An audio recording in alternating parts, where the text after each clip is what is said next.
All right, guys, we're here at Pack and Paddle in Lafayette, Louisiana. We're going to shoot a Sabine story with Pack and Paddle owner John Wliiams.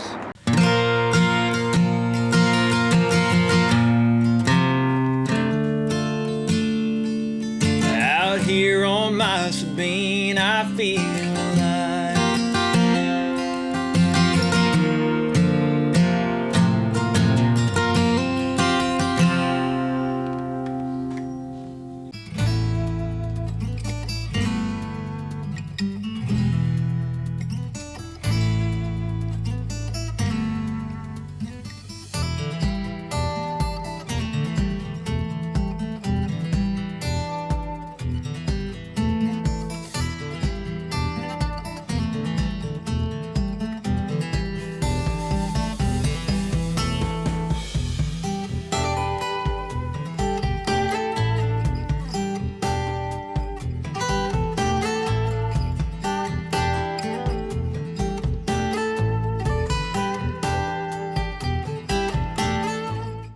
All right, guys, Brian Little with Sabine Skiffs. We are over here in Lafayette, Louisiana.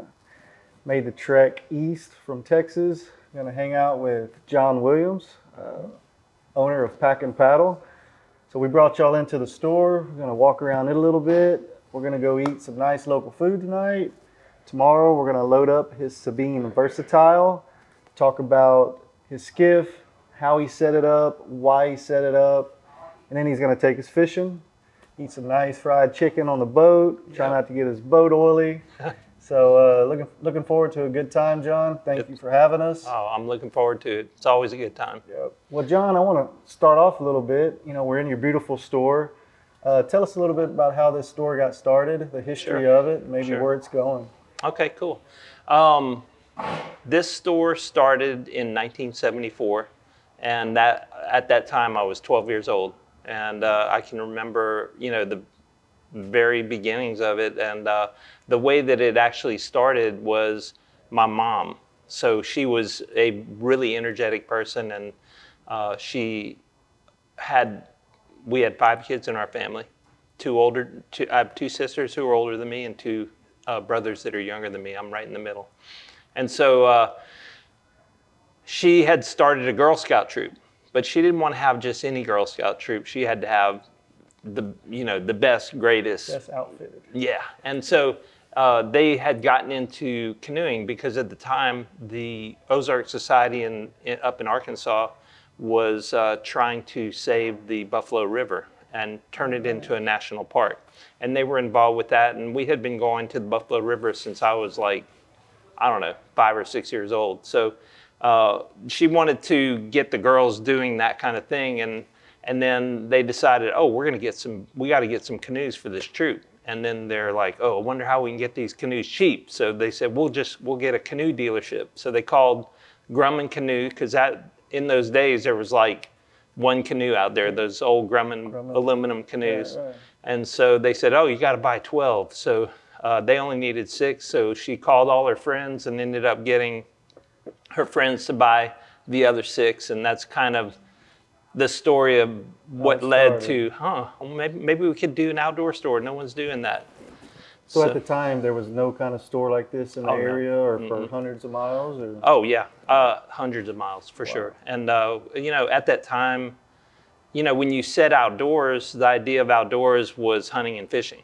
Mm-hmm. And so, the idea that you might go on a paddle trip, not to go somewhere to fish or to hunt, just to go paddling to enjoy nature and whatever, that just wasn't a thing back then for our area. Mm-hmm. So it was definitely different, but that it was we've always we're called Sportsman's Paradise, so hunting and fishing is just ingrained in our culture. And but not everyone wants to hunt and fish, so the things that we did gave other people who don't hunt and fish a way to get connected to the outdoors. Right. And you have so many bayous and marshes and rivers in this area. Talk a little bit about what y'all have in the area and what y'all have done. I know you just finished up a trip this weekend. Yeah, we did. Tell us a little bit about things like that y'all have done in the past. Well, because just outdoor recreation that's not hunting and fishing oriented is so different for our area, right from the beginning, a lot of what we did was guide trips, host seminars, just, take people out for their first experience, show them how to do it, where to do it.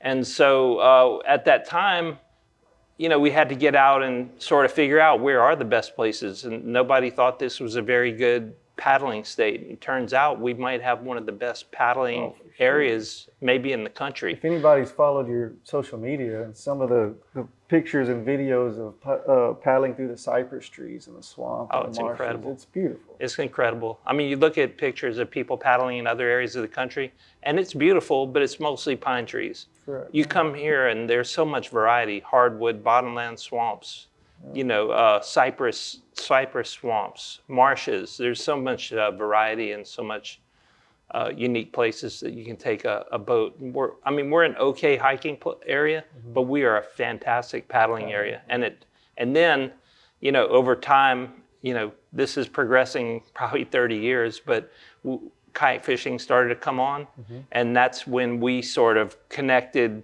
the paddle sports with the hunting and fishing, and that was created a humongous amount of growth for pack and paddle. You have a fly fishing division. You have lures over here for bass and things like that. Yeah, and it turns out people love to kayak, but they love to fish out of a kayak also, and that just really ignited. That took us from selling 10 or 15 boats a year to hundreds of boats a year. Tell us a little bit about the store, what y'all sell other than the paddles, because I know you do camping and gear like that. We're an outdoor shop, so natural for us is backpacks, camping gear, sleeping bags, tents, that kind of camping-oriented gear for lightweight backpacking, but also if you're into van life and state park camping, we still have that type of stuff. We also, on the other side, we have the paddle side. So that's for recreational paddlers. We have everything from 23-pound Kevlar recreational paddling boats to these $5,000 fishing crafts that we're sitting around right now. So we have virtually, if you want to look at kayaks or kayak fishing, we're the place. Right. So we have that. And then on top of that, to support that, we also do all the clothing and footwear and stuff that goes along with that. Right. So we're a little bit different than, a lot of outdoor retail shops have sort of trended toward clothing and footwear, but we have definitely tried to keep the gear involved in the shop. All right, John, so tell us a little bit about some of the guided trips and maybe some of your outfitting of the kayaks and things that you have in the shop in the back. Sure. Well, as far as the activities, it focuses on either in-store seminars that we do. We do some on Saturday mornings. We do some on weekday nights. These are things where we teach people where to go or how to. Those are focused on that. We also do things like the Fly Fishing Film Festival and other bigger events. The event we had this past weekend, we had Bill Swift down, who builds these Swift lightweight boats, and we had a weekend full of events that we took people on paddle trips and did demo day and that kind of thing. The other thing we do is guided trips. So if people have the idea that they want to get into kayaking or they just want to explore some of our local areas, they can come with us and we provide a guide, we provide the boat, and we take them out and make sure that they can do it and have a good time and be safe and that kind of thing. Right. And I know y'all have a big party out here every year. What is that called? Okay, that's called Beer and Gear. I'm trying. Beer and Gear was our biggest event, and it was like a legendary party, and every year it got bigger and bigger, Brian, and every year I'd get more and more nervous that something was going to go wrong. Too big. Well, you get 400 people in a parking lot with a whole lot of beer. Who knows what's going to happen? But nothing ever happened. Thank goodness. Yeah. So that we did that for probably 10 years, and then COVID, of course, kind of killed that off. So we're sort of considering bringing that back. We're not sure exactly what form it's going to take, but it's going to come back. It may be slightly different form, but it'll definitely come back. So I never made the Beer and Gear. I've made the Fly Fishing Film Tour. We brought a Skiff out before and had it on show. And you have a big room for it. It's a great setting. You can't help but walk in and feel at home, And it's a unique room. I get so anxious and nervous every time I walk in here because it's just so exciting. There's so many fun toys. I always spend a lot of money when I leave. So it's such a beautiful place. This room's unique because whenever we, I think this was 2007, we decided we were going to start pushing for boating, and at that time we were selling 15 boats a year, and this is basically about a third of the square footage of our shop. And we decided we were going to make this into a boat room, even though we were hardly selling any boats. So we spent a bunch of money, and part of the deal was we built it to where it was convertible into a venue. Move all the boats, huge screen that comes down, good sound system, and next thing you know, we're putting on a film festival. And then I've been in the back. You have like little, maybe I won't say the convention center, but you have a little. Yeah. What's the little? Okay, that's called the Pack and Paddle Outpost. There you go. Yeah. So the outpost we put that together because we wanted to be able to do seminars during store hours, which is, so we needed a little bit of a separate place, and that's right out back, and that's focused on like your 15 to 25 person seminar. Also our club meetings like Sierra Club, Kayak Fishing Club, Paddle Club, they all meet back in the outpost. And so it's kind of a mixed space that's usable for a lot of things. Yeah, I was passing through one weekend, and you were back there giving a seminar. Another one of my customers and his boys with their group of friends. So I sat in on one. Oh, you did? Yeah, I don't just to remember hang that. out with Will Okay. and his son. So Okay, yeah, it was that's cool. nice. Okay, good. But yeah, so I mean, it's a very unique place. If you drive by it, it looks, don't pass it up, because to go to Cocodrie going fishing, guys, all you guys that come here and travel through Lafayette, whether you stay on I-10 or you're going down to Cocodrie, take 30 minutes, take an hour, stop in, walk around, enjoy the place, because it's nice. Yeah, I'll tell you, Brian, sometimes we'll have someone come in and they're looking around like this and like, I drove by here for 20 years. I never came in. I never realized all this stuff was in here. Yeah. Well, there's also some good news we want to share. Sure. Maybe we can get Joe over here, talk a little bit about that.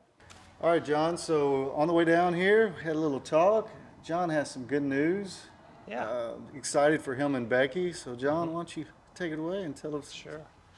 So after Becky and I have been doing this this will be our 40th year. The business is 50 years old this year, and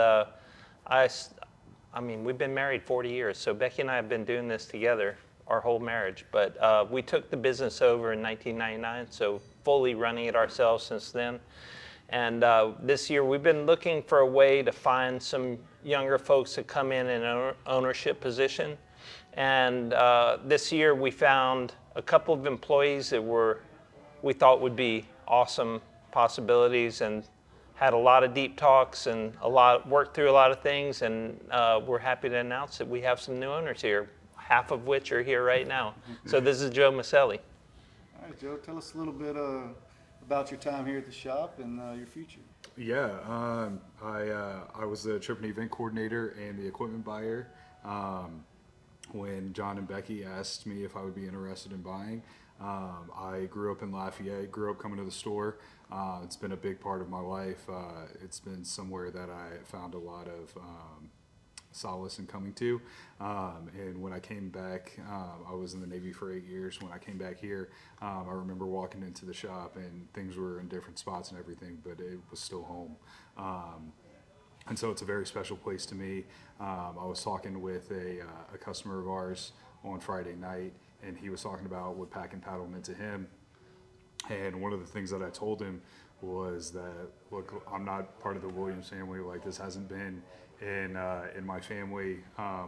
So the feelings that he has as a customer coming in here and it being a place for him to come to and just to kind of get away from the outside noise in life, I feel the same way. And so it's a very humbling experience to be able to be sitting here today, especially with him. I mean, I never would have thought that I'd be here. It's awesome, and I'm so grateful. Well, I know John and Becky have been good leaders for the past several years. Absolutely. Did you say 40? 40 years? Well, 25 25 ourselves. years. And then having a customer, a local customer like you, taking over and sharing the passion. it's only going to get better from here. So I'm looking forward to the Absolutely. future. I'm looking forward to the next few years coming in. Probably won't be seeing him. So I'll be hanging out with you, walking around for a little Sounds bit. good. He'll be out fishing and hunting and Yeah. I was going to say, I'm spending looking time forward. with grandkids. And I'm just looking forward to fishing tomorrow. That's there it. you go. Well, let's go. Let's go get some dinner. Joe, I wish you could join us for dinner, but we'll be back tomorrow or Thursday to share our adventures with you. Sounds Let you know what we caught, man. Can't wait to hear congratulations, man. I'm proud of you, and thank you for your service. Also.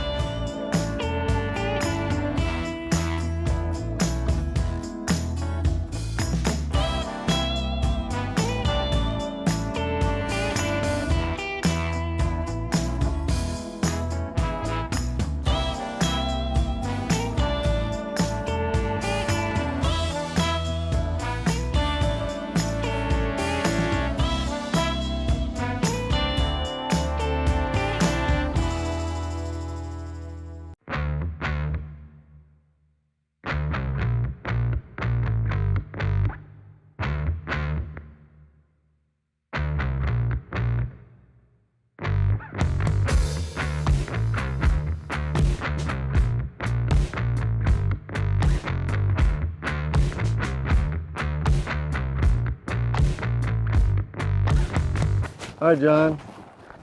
You going first? Me going first, or rock, paper, scissors?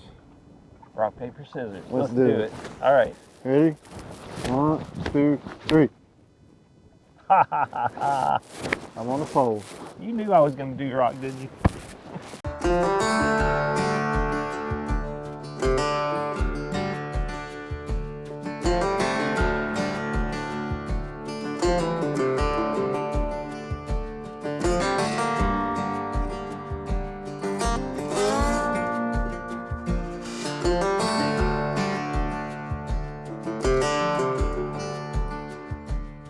Fish that. It's like a swirl out here. Just if I get real excited and act like I'm barking orders, don't take it personal. I just get really excited. All right. 10 foot to the left, 6 foot to the left, fish that. See that black spot? I think he's swimming towards your fly. Yeah. I lost him. Is that a fish? Oh, Oh, it was good definitely a fish. fish. Oh, Oh, it's a good fish. Good fish too. they're too close to him. Good shot. Good fish. Oh. Yeah, it's a whole school. Good shot, good shot. Feed that. Oh, how did they not eat that? You want, when we get out of this sluice, we could put the anchor down and we could Talk eat, about it a little eat bit? some chicken and think about it. Okay.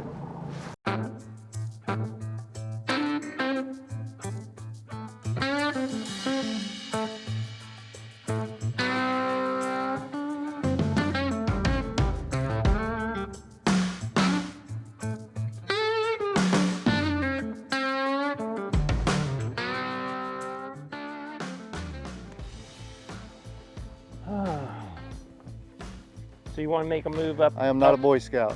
I know 2 knots, 3 knots.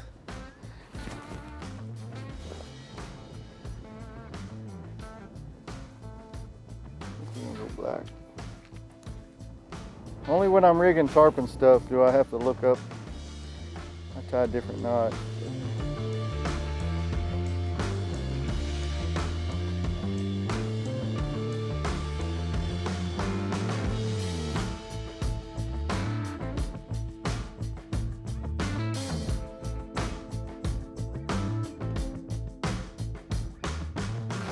Big fish, huh? Yeah, big fish. Did he spook? No, he's good. Just pull me forward. Oh, he popped. Fuck.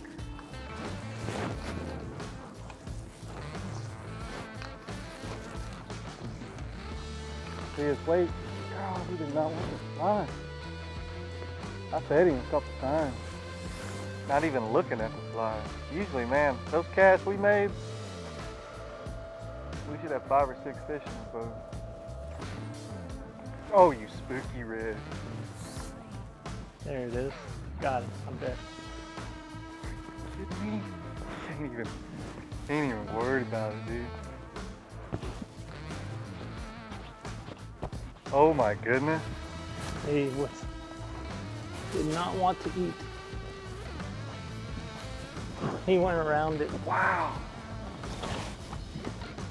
Wow. These are worse than freaking galveston fish today. John, we fed that fish 3 times. Guys. He can eat it. Oh shit. He did not eat it.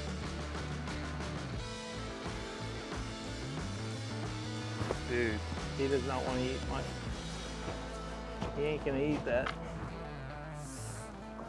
He doesn't like what you're serving or something. All right, guys, these fish are not eating. We fed several recently. I'm pulling stuff off the gunnel. It's getting so bad. I have this weird looking thing that John has on his gunnel. A little heavy, a little shrimpy, a little crabby.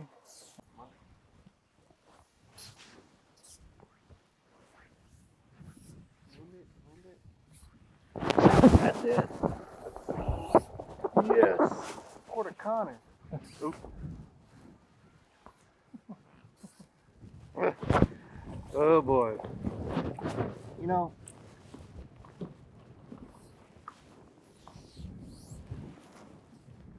bull red or not, pretty much sums up our day. Well, Ready? Well, John, probably one of the toughest days of fishing on the Louisiana coast for me. What about you? I can't remember the last time that we caught so few fish. I'll say that. Yeah, or casted at so many and had so many refusals. But yeah, we had they- 3 or 4 bulls. I know 3 at least that were mid-30s. weren't huge bulls, but saw them, made some good casts, fed them. Several of them fed them 2 to 3 times, and had no eats, no desires. And then you fed. I mean, we started off the day on fish. Within 5 minutes, Yep. the first 30 minutes, We saw quite 3 a few. 3 or 4 schools. Upper slot fish to low 30-inch fish, and just weren't having it. No, they weren't. I've never changed as many flies as I did today fishing this area. So In we tried, general, we tried everything. we try. I mean, in general, I never really think changing flies matters that much, but It's a confidence booster. it does. Yes, it is. Well, let's head in All right. and go get some dinner. Go lick our wounds. Yep, let's go do it. All right.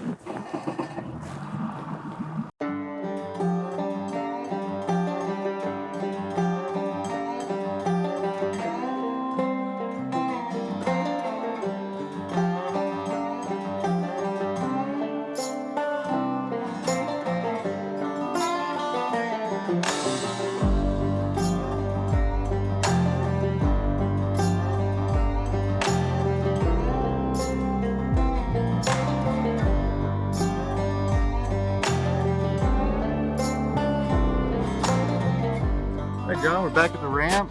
Let's take a few minutes and walk through the skiff from bow to stern. Okay. I'd like you to tell our customers, potential customers, how you rigged the boat, maybe why you did it, certain features, Sure.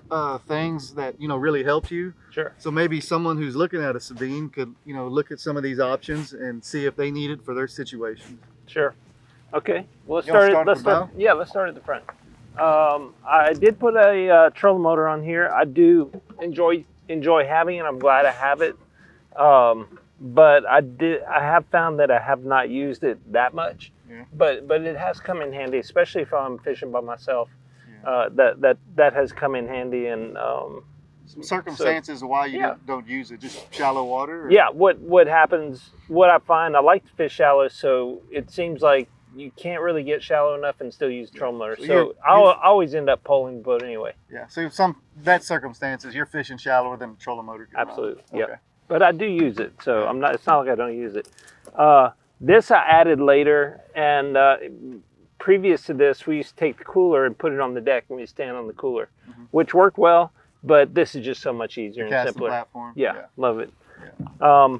The number one thing that I did that I'm happy I did are these numbers.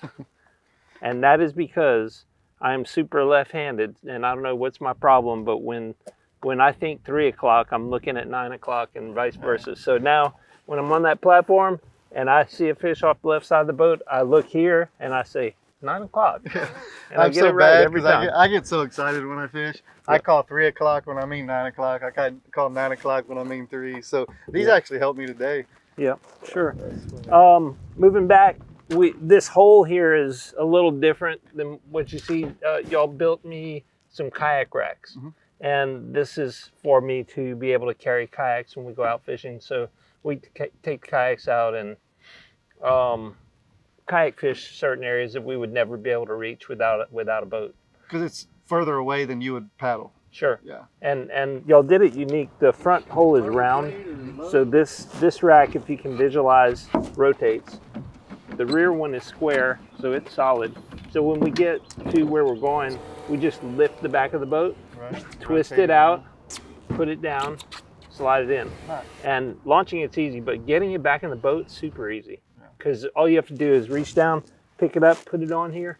You pull it up onto here, rotate the kayak, and drop it right down on the back rack. Super And then easy. we did tie downs too. Tie downs in the front that are flush, and then a tie down in the back. We really worked with John when we were building this skiff to get the dimensions of the kayaks that he was using.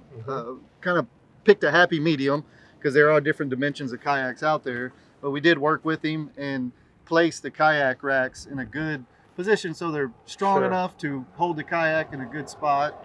And it was his idea to do the rotation for the front and then the square holder in the back that's stable. Yeah. Sure, So that's worked out.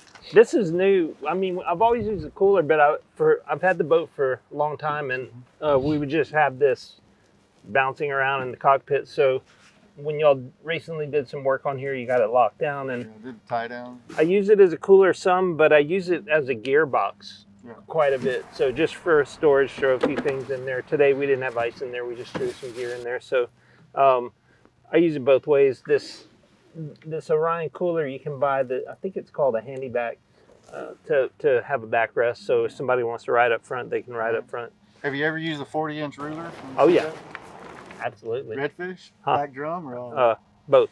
nice. Yes, we've maxed out that ruler many times. And what was the first fish you caught on the skiff? Tell everybody about that. Oh yeah, I told you about that this morning. Becky, my wife, caught. We were fishing our first day on the skiff. We'd gone out and we were next to an island. And we were just, I think I was pulling down and we weren't catching anything. So I said, Becky, let's put on top water. So we put on a skitter walk, I think, and we were going down a little more and she said, I see a swirl by the bank. So I said, well, throw it over there. She threw it over there, like moved it twice and no explosion, just a little sip. And turned out to be, I want to say a 48-inch redfish. So still, first fish and still the biggest fish we've ever caught on this boat. We were close today with the 12-inch. Yeah, we almost destroyed that record. Oh my gosh. Okay. What a day. Yeah. So what else? So you got a tiller steer skiff. Yep. I know. I see that you upgraded the tiller arm to the new Tohatsu tiller arm with the tilt trim. You like that? Do like it. Yeah. I love it. Yeah. This motor is 7 years old. Yep. Yeah. So got the new tiller arm with the tilt trim on the end. And tell everybody, your thoughts on a console versus a tiller. Why did you go with a tiller steer? Number one, because I think the console would have been in the way of the kayaks. Right. Yeah. Side console would have been away. Yeah, that would have been in the way. With Maybe the a center console would have been even harder. I don't know. I think coming from the kayak fishing world, I'm just like simplicity is. I really value simplicity. I want less stuff to break, less things I have to worry about cleaning, less stuff to clean around. Just the simplicity of it is really the reason I got the tiller. Nice. And then see you got a power pole on the back. Just added that. I added that about a year ago. And that is awesome. Really? I love it. I mean, we use it today almost every time eating lunch. We take breaks, tie flies, drop the power pole down so you don't drift away. And if we would have caught fish, we would have put it down. Yeah, probably. Probably would have used that. So. And then look over here. Yeah, it's a little hard to show, but the way that we rigged up I don't really use a fish finder, but I do use a GPS, which is the top end of a fish finder, and it's rigged out on this track right next to where you sit. So when I'm driving, this thing, it's almost in my lap. Yeah. So Easy it's really accessible, easy, yeah. really easy to see the fish. It's really a small screen. I wish I had a bigger one. I would do that a little bigger next time, but it Maybe works. a 9 or 12-inch GPS, something a little easier to see on your eyes. Yep, but it's worked out great. And I do have do y'all have I have the Louisiana 1 card on, you on do, there. yeah. And I don't know in if y'all have Texas, that in we Texas. rig the Texas 1 card, sell Okay. that to a lot of That customers. is a game changer, absolute need. Yeah, it gives you pretty much almost like a Google aerial image. Yeah, yeah. And then, And- good. Oh, the thing I was going to say about the 1 card that's kind of sad is you can really see how much in just 5 or 6 years the coastline has faded away. Right. Uh, a lot so- of erosion. Yep. Yeah. And then I see you have a push pole holder on your Yep. polling platform. Absolutely essential. Yeah. Use it all the time. Jumping up and down, just putting from one spot to the other, leave it up there. Clip it in. Yep. Yeah. That's a big item that almost a standard on all our skiffs. Yes. Because everybody gets I don't one. see how you could do without it. Good deal. Mhm. 22-foot push pole. You think you'd get something shorter or longer, or do you like the 22-foot? I would not get it shorter. And when I got it, I was thinking it was too long, but it was not too long. I even think if I bought it again, I might get it a little Get longer. the 24. Yeah, so it doesn't hurt to have it longer, and this is perfect, really, and I really like this push pole because I've pulled a few other people's boats, and I forget what the name of This this is one the Stiffy Guide. Yeah, that thing is light, it's comfortable, it doesn't tear up your hands, and it's great. I love it. Good deal. And for the longer push pole, it's because of soft mud or just deeper water? Both longer, yeah. We have a lot of soft bottoms here, so that's the main reason. But every now and then, you're pulling through a deeper slough, and it'd be nice to have a couple extra feet on there. All right, John. Well, I appreciate you walking us through the skiff, showing us around the shop. We had a great dinner last night. Today's fishing was definitely a good fishing day. It's not always a catching day. Yep. But yeah, so thank you for everything. I appreciate it. Really enjoyed it. Y'all catch us on the next Sabine story. Well, I wasn't invited on the fish yesterday, but if the boys would have taken me, this is what they would have caught. Just a dog, the marsh, and me. And it's back to work on Monday, back to barely getting by. But out here on my Sabine, I feel alive. Out here on my Sabine, I feel